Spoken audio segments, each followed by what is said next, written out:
Hello and welcome back to Millicraft. Today's video is kind of an addendum. I forgot some lights. I'll admit it, I did not get all of the different light types in my last video. So I want to give a very special shout out to John Nader 5038, Karsten Lang Pedersen, Zippy Ansatsu, Hoki Jalapeno for pointing out that in Bedrock you can actually hide lighting under the slab, so that is amazing. And I am not opposed to admitting the fact that I screwed up light levels. So I want to give a great, big, huge, enormous, amazing shout out to everybody who pointed out that I screwed up the light levels. I'm very sorry. I check out the wiki if you want to know the full light levels. I just want to go over this really very fast. One thing that I did not know, and I know it now, is that these blocks that are full on blocks have a hidden light level that I was unaware of. So if we come up here and go F3 and look directly at this block, it does say 14. However, if we come into, let's see if I can find it, spectator mode, and go into the block, you will see that it's a level 15 inside the block. And I did not know that. I had no idea. I was just going with F3. So if you need to know light levels specifically for your build and for whatever, just consult the wiki. Thank you to everyone who left comments in my last video. I really appreciate you all. And let's begin with the things that I forgot. And these were some of the items that I completely neglected to add. Conduit is actually in a level 15 category, so I missed another underwater creature that couldn't light up. And oh, we need dark again. Let's do dark. All right, much better. So conduits are very bright, and we'll take them out here just like these level 15 lamps. And look how far lamps can go.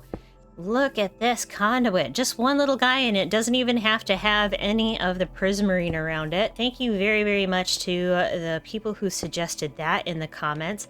Jack-o'-lantern, oh my gosh, it's like one of my favorite blocks in Minecraft, and I forgot it completely.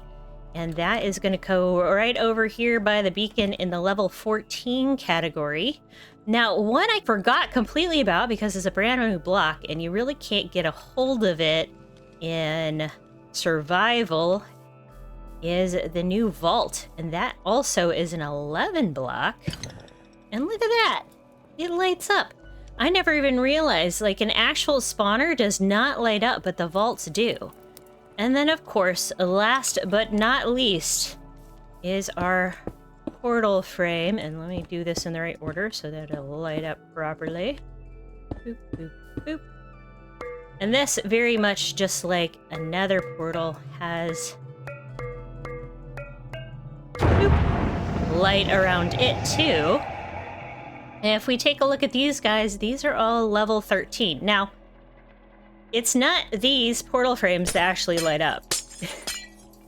It is actually the portal itself, and I've got to be very careful not to go into the end here because it is actually this frame here that lights up, and if we get rid of these, all the light goes away. Another thing that I was pointed out, and I chose to leave them off our last video, was redstone blocks. Now, the redstone itself, if we have a big redstone block, it doesn't give off any light when it's a solid block like this.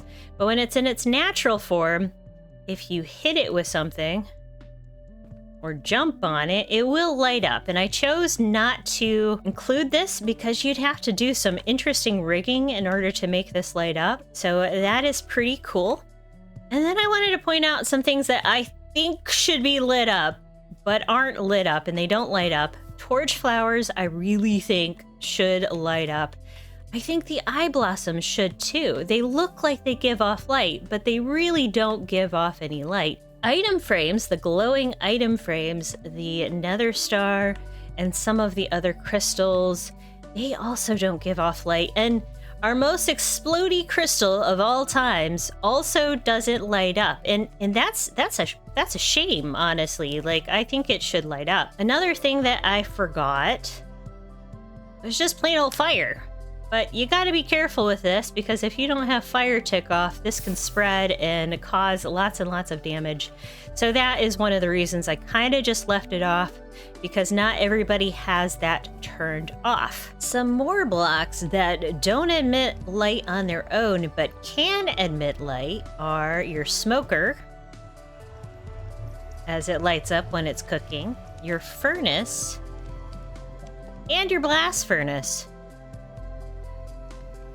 They all emit light as long as they're on. So sometimes when you're in the middle of the night, when you have a brand new world and you're stuck in a hole, as long as you have a furnace and something to light it with, you at least have a little light to go by. Another cool set of blocks that I did go over that are really useful and can turn on and off during the day are your redstone lamps, and your copper bulbs can all be powered by a daylight sensor. And I know I mentioned the daylight detector, but it does not give off any light on its own, whether it's off or on. And I think it should, because, I mean, honestly, it looks like it's changing color, but it's not giving off any light. You can turn on and off the lights depending on whether it's detecting daylight or not. Another set of Minecraft glowy blocks that I completely missed are the respawn anchors. Now, a respawn anchor by itself is a 0 light level, but once you add a glowstone to it,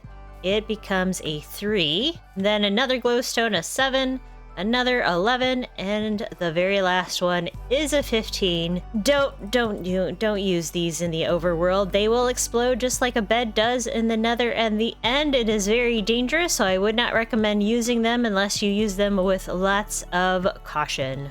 So another special shout out to Kloomy8, who also pointed out that brewing stands also emit a light level. And if you take a look at it when it's all by itself, it doesn't really look like it lights up. But if you come up here and we F3, it's a 1, just like mushrooms. So let's put that in with all of our level 1 items. That is really cool. I also forgot about that one. So I also wanted to give you all some bonus content, because of course there is so much more to lighting than I realized until I started reading everybody's comments.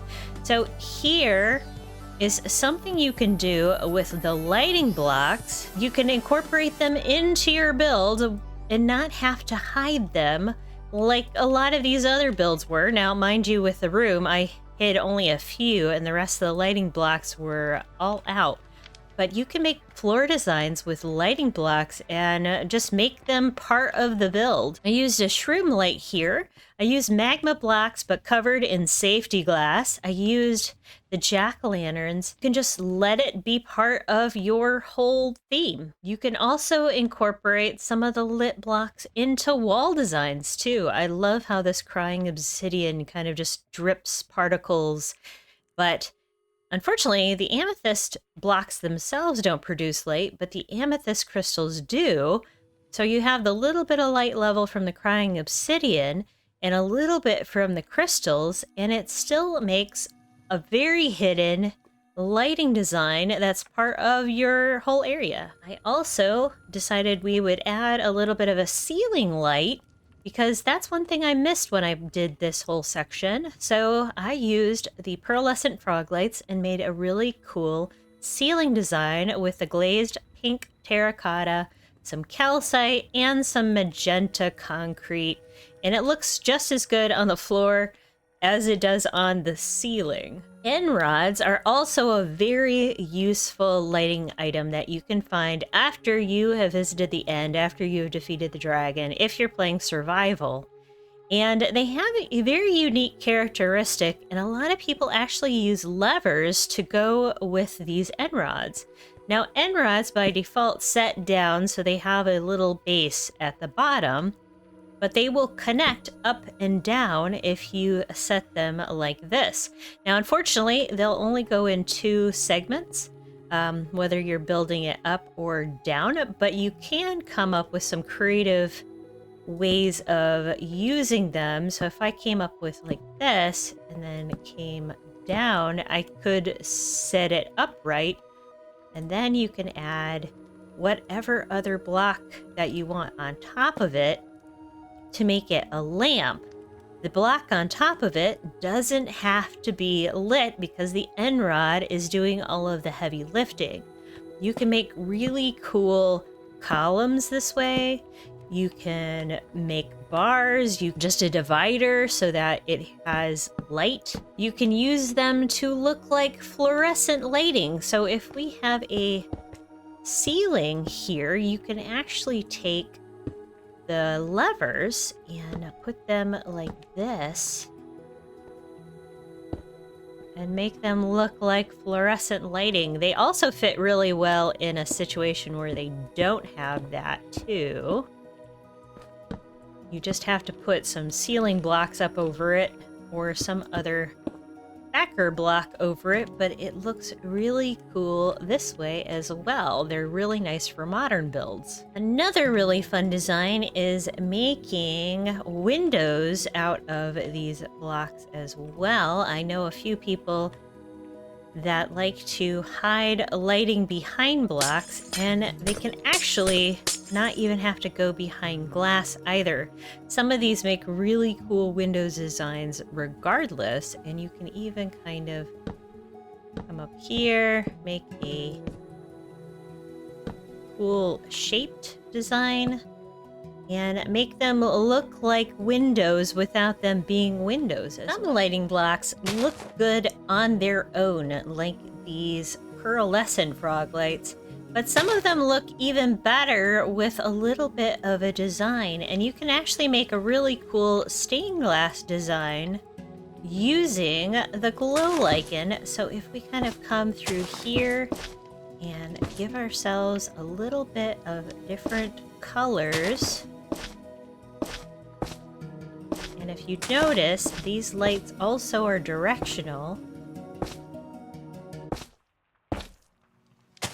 We can make it a more cohesive pattern by putting on this glow lichen. It gives a cool swirly effect where you could put this hidden in a column somewhere, or in a wall, in a window, a stained glass window design, and from quite a ways away, you're going to get a really cool pattern going. Another thing you can do is light up underneath floors. Like I mentioned over there in that decoration right there, you can use glass and things will still be lit up. But you can also use trap doors of various types if you don't want to be able to see them, or if you want to see them, you can. But you can also hide them so well that you won't even know that they're there below the floor, and it could just be part of the design. Candles are also a very cool lighting block. Now, we've mentioned how much light level 4 candles give off, but candles don't have to necessarily sit on a surface. They can actually float. Now, in order to make them float, however, you do have to set them down on something. So take some moss or take some dirt, some kind of scaffolding, some other kind of block, and then get rid of them. So a very magical kind of build can use individual candles kind of floating all around the place. You just have to put them in various places on a block first. Then you can light them and have a very magical enchanting room with floating candles. Speaking of candles, there's a few other fun tricks that you can use with them, unlit as well as lit. And one of my favorites is a cattail. So we can take a area, now let's see, we need a good area that doesn't have any dirt around it. You can take colored glass and set single candles on them to make cattails. Now, another fun thing you can do with candles that my friend Feather told me about is that you can actually pretend to make kind of corn stalks. So if you take moss at various levels, put your little yellow corn candles here, you can actually take bamboo, and if you grow it, it will stop growing at the candle block. Now, they don't always line up, so you have to do a lot of these to make them look good. In certain situations, the bamboo will actually line up with the candles and make, from a distance, corn stalks. So that's it for my little addendum of lighting. I hope you all enjoyed. I appreciate every single one of you that gave me some suggestions, reminded me of the blocks that I was missing, and put in so much additional information about lighting that I had, I thought I had it all, and I was absolutely mistaken. So I appreciate you all for calling me out on it and letting me know so that I could make this video. So if you enjoyed the second part of this lighting video, please leave a like, give me another comment, let me know what I should do next for a tutorial, and I love you all very, very much. Give yourselves a hug from me, and I will see you again very, very soon. Bye, everyone.